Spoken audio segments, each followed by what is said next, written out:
Squirrel, squirrel, squirrel. In this episode, I'm going to explain what your business can learn from Stanley's Tumblers. Hi, I'm Katie McManus, business strategist and money mindset coach, and welcome to the Weenie Cast. Squirrel. If you've ever walked by a construction site, I guarantee you've seen a certain kind of thermos. And it's metal and it's green and it's made by this company called Stanley. And Stanley's been around for forever. My dad was a carpenter and I'm sure we have them in my parents' house kicking around somewhere. They were often sold in hardware stores and really rough and tumble areas. I'm sure Home Depot has them. They have a very long history of being the working man's thermos. They keep your coffee hot. They keep your water cold. And I think you can also put soup in it because, a liquid is a liquid, right?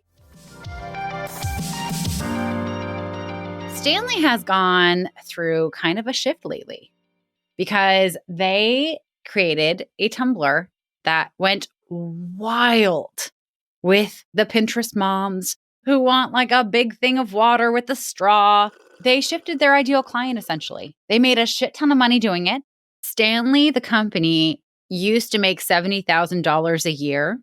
And in the last 4 years, after coming out with what they call the quencher, the thermos that has the straw on the top, kind of like what you see every soccer mom walking around with, they grew their market share to $750 million in 4 years. In 2019, they brought in $73 million. In 2021, they brought in $194 million. It's insane. And why am I bringing this up? I'm not telling them, I promise. I don't get kickbacks. If you want to go buy one, buy one. If you don't worry. I'm not going to pressure you either way. But I bring it up to make a point that your ideal client is going to change. It's a natural progression for companies that are paying attention to how their products are being used and how their services are being sought out. Stanley, the company, absolutely could have just stuck with their market share, could have just stuck with the construction guys and their thermoses and said, that's it. We're not interested in growing into any other markets. And yet they didn't. They noticed when soccer moms, and I say soccer moms, lots of people got these, but it's kind of like the stereotypical Stanley carrier now. They lobbed onto these tumblers and made it part of their identity. And it paid off. In your business, you're going to have similar choices to make. What I had to do in my business, for instance, I've talked about this many times. When I started my business, I started off as a dating coach for men. Only one guy signed up. The rest of my clients were women. And out of all of those clients, only one of the women actually stuck with the dating topic. Everyone else needed to work on how they were showing up at their job because they had really shitty boundary setting. They weren't great at asserting themselves. So we ended up doing a lot of executive coaching and leadership training, which led me down the road of becoming an executive coach and a leadership development trainer. In the background, a lot of my coaching friends were like, wait a minute, how are you getting clients? Because we're really struggling to get clients. And I realized I had completely taken for granted my whole career in sales and marketing and how I had kind of accidentally turned it into the system that worked for me. And when I started showing it to them, it started working for them. And they started referring clients to me for this thing that I wasn't even selling. And I realized I liked it so much better. So I evolved my executive coaching and leadership training business into a business building business because I felt like I was teaching alchemy.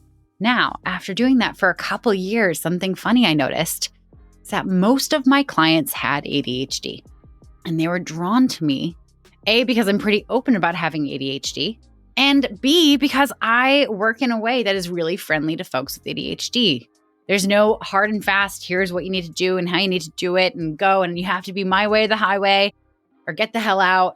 It's my strategies are customizable to your personality, to your work style, to the things that you like to do and spend your time on, with a couple exceptions, obviously. And that's how the Weenie Cast was born. That's how I started identifying as a business strategist and money mindset coach for ADHD business owners. There are a few signs that will pop up for you that will tell you that your ideal client or your niche is ready to change or evolve. And we're going to talk about that today, but we're also going to talk about what is going to be required of you to actually see it through to the other side. Because it's scary to change who you work with. It's scary to get more defined because you feel like you're scaring people away. And sure, sometimes you are. But like Stanley, our dear friend with the thermoses and the hot beverages and the cold beverages, you can choose to stick with the status quo and hopefully it'll just stay the same. Or when opportunities like the soccer moms come a-knocking, you can choose to run with them and hopefully have a similar surge in business.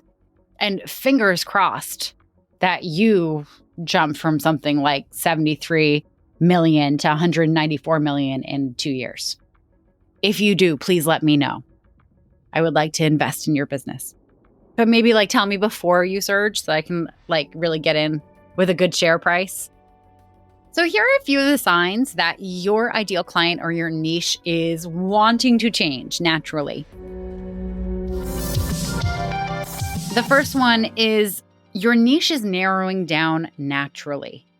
Now, this is what happened for me. I started getting a lot of clients who all had ADHD, or they started working with me because they kind of suspected that they did, and then they ended up getting diagnosed with it during our time together.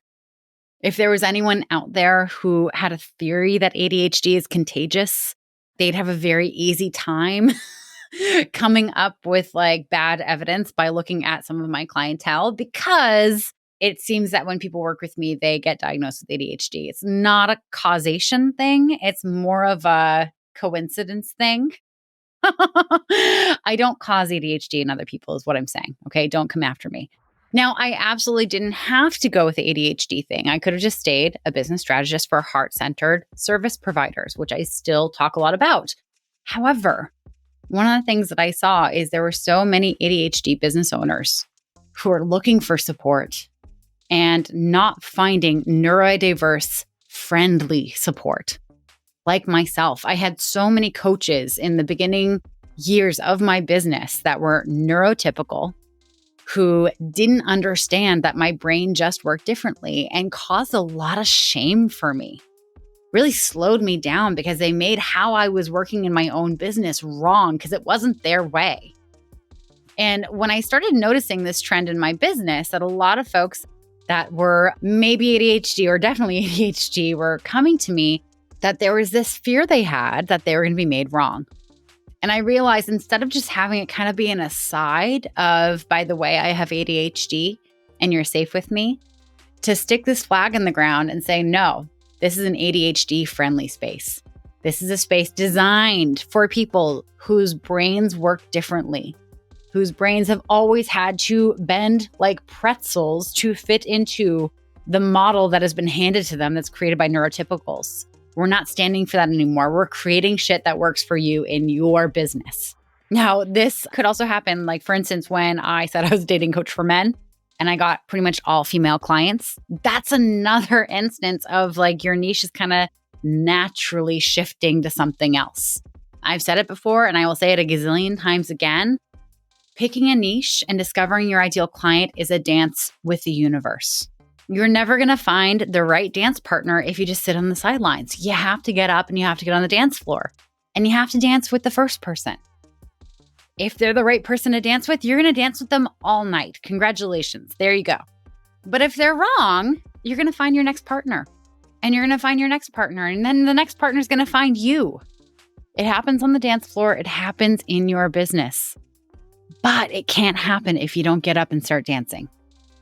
So that's one sign that your niche or your ideal client is wanting to narrow down further, is you're just naturally attracting a subset within your niche.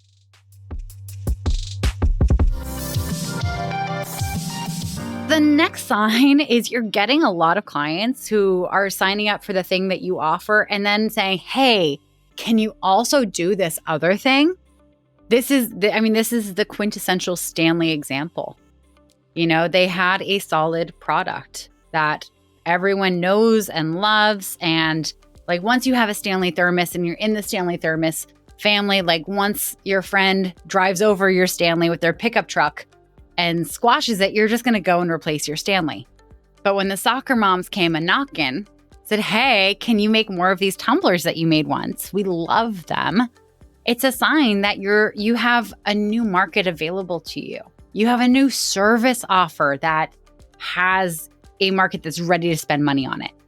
Now, this is a tricky one because you know how I talk about can-do-itis a lot. I talked about can-do-itis a little bit in episode 66. It's also about how you can avoid going to jail with your testimonials.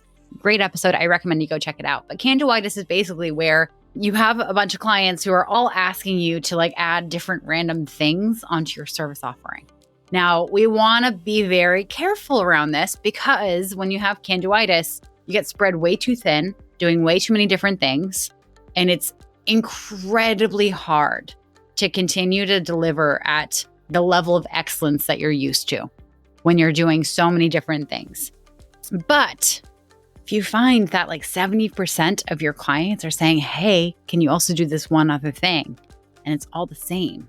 That is a beautiful sign from the universe saying you need to start expanding into this area. And if not expand, then maybe create some partnerships so that you have other service providers who can come in and do that thing. For instance, I help people build businesses. A partnership I absolutely could create is bringing in social media managers who can do that for my clients, if my clients were asking for it. The third sign that your ideal client is changing is, quite frankly, you start outgrowing them. I'll use kind of a fun example. So I want you to imagine through high school and college, you became a swim instructor. You're working with kids and you really enjoyed showing 5-year-olds that they didn't necessarily have to drown if they got in the pool, that they could go underwater and hold their breath and jump back up, and how they could tread water and do the breaststroke and do the front stroke and do the backstroke. You gave them this confidence and it was something that just lit you up. It was kind of a side job. But as you progressed in your own swimming career, maybe you were given an opportunity to coach a swim team, and maybe the swim team was middle schoolers or high schoolers. And again, your swim career is progressing. Perhaps there's an opportunity that opens up at the local college. They need someone to coach their swim team. And eventually, you've completely outgrown that initial first niche of teaching kids how to swim. And you're now working with semi-professional swimmers on how they can improve their form so that they can win races. That's a really natural progression of outgrowing one niche and one ideal client and growing into the next level. Now, part of this is it happens naturally because when you're just starting out, you have more accessible memories of what it was like to be a beginner. This is one of the reasons why a lot of the business building programs that are available in digital form, digital courses, PDFs, books that are written by people who have multi-million-dollar businesses, why they don't actually help people who are just starting out to start their business. Because the person who created it is too far along. They don't understand the beginning steps anymore. They're too far away from it. They forgot a lot of bits. And of course, their advice is still going to be helpful, but it's not necessarily right for the person who's just starting out. Something that you want to pay attention to is, where do you feel drawn to work with people? Is it changing over time? And are you losing touch with where your clients are in the here and now? If you're feeling drawn to move forward, or if you're losing touch, those are both signs that you're outgrowing your current client. This is one of the areas of your business where being a weenie is going to limit you, because the only thing that will hold you back is fear. The fear that if you narrow your niche further, that you're going to scare too many people away and you're not going to be able to make money. The fear that you're not qualified enough to do this other thing, to expand into a new market, to offer a new service. The fear that if you leave this niche or this ideal client that you're outgrowing behind, you're never going to get new business. And really, the thing that is going to help you get over this is by just stepping into the audacity to be a leading expert. Now, when I talk about having the audacity to be a leading expert, I'm going to use one example that is kind of fraudy, but I say this because I know you're qualified. I know you're good at what you do. I know that you're an expert, even if you don't see yourself as an expert. So I want you to imagine your typical Chad. And Chad just got back from a 3-week trip in Italy. Chad is talking like he is the ambassador to Italy. He's acting like he knows everything. He's trying to tell you about the local economy, about the language, about how people dress, about the food. He's telling you about the wines. He's completely mispronouncing them, but he's saying them very confidently. Okay? Chad has no problem acting like he's the leading Italian expert in the whole fucking world. You start talking about Michelangelo, and he's going to start mansplaining you about the Mona Lisa. If you know anything about art, that was not made by Michelangelo. Chad has a lot of confidence. It's misplaced, probably compensating for something. But that's a conversation for another day. What we want to take from Chad is the audacity he has to see himself as a leading expert. Now, if you don't necessarily want to channel your inner Chad, I want you to think about a 4-year-old wearing a Batman shirt. Think about the confidence they walk into the room with. They think they have Batman powers. You know, they may have just gotten Batman shoes that run really, really, really fast, and they want you to watch. The thing about having ADHD is we are constantly crippled by our imposter syndrome, right? Because we're generalists. You know, we jump from hobby to hobby, interest to interest. We know a little about a lot of things. But me, an expert? Who am I to say I'm an expert in anything? Ooh, that's probably what you're thinking right now. And to you, I say you got to suck it up, Buttercup. You've been doing this for how long now? One of the reasons we hold ourselves back from declaring that we are a leading expert in our respective fields is because we look around and we see people who've done more than us. If you were to go and look up in any dictionary the meaning of the word expert, nowhere in there does it say someone who has a PhD on a topic. Nowhere in that definition is it going to say someone who's written at least 20 books on a topic. It doesn't say that you have to be the best in the field. It doesn't say that you have to have your own TV show. It doesn't say that you have to have been interviewed by Oprah. The definition of an expert is a person who has a comprehensive and authoritative knowledge of a skill or a particular area. By that definition, you are an expert on numerous things. You might be an expert cook. You might be an expert gardener. You might be an expert coach. You might be an expert computer programmer. You don't have to have a PhD or even a degree on these things to be an expert. And I know it's intimidating when you look around and you see all these people in these fields who have all the bells and whistles. I'm a leading expert. But do you know where they started? They started where you are right now. They had the fucking audacity to say, you know what? I'm going to step into my leading expert pants and I'm just going to own it. I'm going to lead into it. And just start walking around in them like you belong in them. No one's going to know the difference. I mean, unless you're a fraud like Chad. But I mean, you're probably not. I don't tend to draw on as many Chads as some people might think. The magical thing when you embrace the audacity to be the leading expert and you start really engaging with your ideal clients in a way that you can allow it to change, you can allow your niche to evolve, you end up making a lot more money. Leading expert, someone who is an expert in a very specific field, make a lot more money than just generalists. Case in point, neurosurgeons make a lot more money than just general practitioner doctors. Very few people have a steady enough hand to cut into a brain and have it go well. Many, many very talented general practitioner doctors would unalive you if they tried that. Okay, they shake a little bit.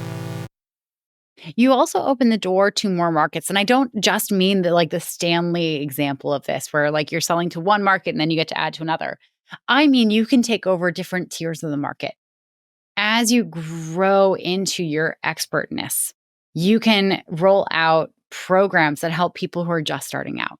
You can work one-on-one with the top tier people in your field. You can launch programs that help everyone in between. You have the ability and the authority to be the person that everyone turns to in this area. And the best result is that you become the de facto expert. You have to work less hard to be known as the person people should go to for help with this thing. I guarantee you there are tumbler companies out there that are wondering, how are we going to convince people that we're as good or better than the Stanley Tumbler? It's a lot of work, but once they figure it out, once they convince people, once they own that market share, they're going to have no problem. They're going to be the de facto go-to tumbler for people who really like their cold drinks cold and their hot drinks hot. And whenever we talk about expertiseness, being the leading expert in something, we tend to think you have to know absolutely everything in your field. You do not. You absolutely do not. There are people who work in the bra industry who might need to know a lot about all the different kinds of bras and how you construct them and how you manufacture them and how you market them and all that stuff, right? There are also people who work strictly in the nipple cover industry. Okay. It's a very small area of the bra boob industry. All they focus on is creating little things that just cover your nipples so you can't see them through your shirt. That's what they're the expert on. They don't have to be an expert on the greater bra boob industry. They can just be an expert in nipples. And here is your full permission to be your own version of that nipple expert. Squirrel, squirrel, squirrel, squirrel. If you're ready to stop being a weenie and actually run a business that makes money, then go ahead and book a Generate Income strategy call with me by going to weeniecast.com/strategy call. On this call, we will talk about your goals, your dreams, and your frustrations in getting there. And if it's a fit for both of us, then we can talk about different ways to work together. There are people whose jobs are literally to create boob tape. Like this is a job. Like there are engineers and inventors and manufacturers that literally just make boob tape. And then, what is this? I haven't actually used these. I bought them and I haven't used them yet. And then, ta-da! These are called Nippy's Skin. This is someone's job. This is a whole industry. Whole companies are made around this.